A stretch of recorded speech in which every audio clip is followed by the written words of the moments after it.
साथियों नमस्कार, मैं राजेश शर्मा और सेव इंडिया न्यूज़ में आपका स्वागत है। आज हम बात करते हैं 3 राज्यों के, वे 3 राज्य जहां अब विधानसभा के चुनाव होने वाले हैं। उसमें एक छत्तीसगढ़, दूसरा मध्य प्रदेश, तीसरा राजस्थान। और इन तीनों राज्यों में चूँकि बीजेपी को इतनी बड़ी चुनौती कांग्रेस से नहीं है, इन तीनों राज्यों में जो प्रतिद्वंदी दल है बीजेपी का वो कांग्रेस है। वहाँ कांग्रेस से इतनी बड़ी चुनौती नहीं है जितनी बीजेपी के वरिष्ठ नेताओं से है। जब हम बात करते हैं 2018 की, तो 2018 के विधानसभा चुनाव में भाजपा को तीनों राज्यों में हार का सामना करना पड़ा।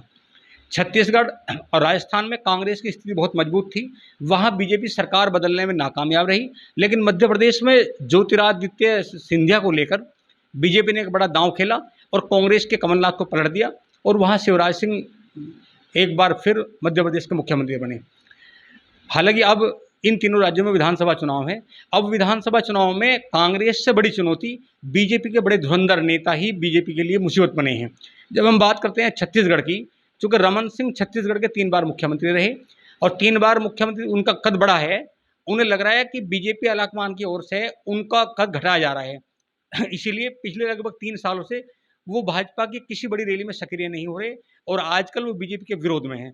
तो वहाँ सबसे बड़ा नुकसान छत्तीसगढ़ में अगर बीजेपी को कोई कर रहा है, ये भाजपा सूत्रों की माने तो सिर्फ पूर्व मुख्यमंत्री रमन सिंह कर रहे हैं। जब हम मध्य प्रदेश की बात कर रहे हैं, क्योंकि मध्य प्रदेश में उमा भारती का भी बड़ा कद रहा है देश की राजनीति का। जब राम मंदिर के मूवमेंट की बात करते हैं तो उमा भारती उनमें एक थी जिन्होंने राम मंदिर के मुद्दे को लेकर अडवाणी अटल जी के साथ बड़ी यात्रा की थी। उमा भारती का विरोध ये है कि पिछले लगभग 6-7 सालों से बीजेपी ने उन्हें दरकिनार किया है और ज्योतिरादित्य सिंधिया को लेकर, क्योंकि वहाँ कद बढ़ा है, उसको लेकर उनकी नाराजगी है। उनका मानना है कि उन्होंने भी एक बार अपने बल पे मध्य प्रदेश में भाजपा की सरकार बनाई थी और जितना बीजेपी ज्योतिरादित्य सिंधिया को कद बढ़ाएगी, आगे ले जाएगी, उतना नुकसान मध्य प्रदेश में भाजपा को होने वाला है। इसलिए उमा भारती भाजपा आलाकमान से नाराज है और वो भी किसी बड़े प्रोग्राम में शिरकत नहीं कर रही। अब हम बात करते हैं राजस्थान की।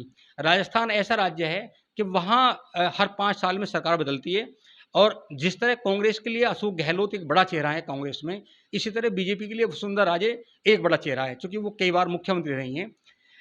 भाजपा के नेताओं की माने तो इस समय वसुंधरा राजे बीजेपी आलाकमान से बहुत नाराज हैं। बताया गया है कि पिछले 3 साल पहले भाजपा शीर्ष नेतृत्व ने उन्हें मिलने से इनकार कर दिया था, तब से वो नाराज है और माना जा रहा है कि भाजपा नेतृत्व वसुंधरा राजे की जगह किसी नए चेहरे को सीएम का चेहरा बनाना चाहती है। इस बात को लेकर वसुंधरा राजे बहुत नाराज है।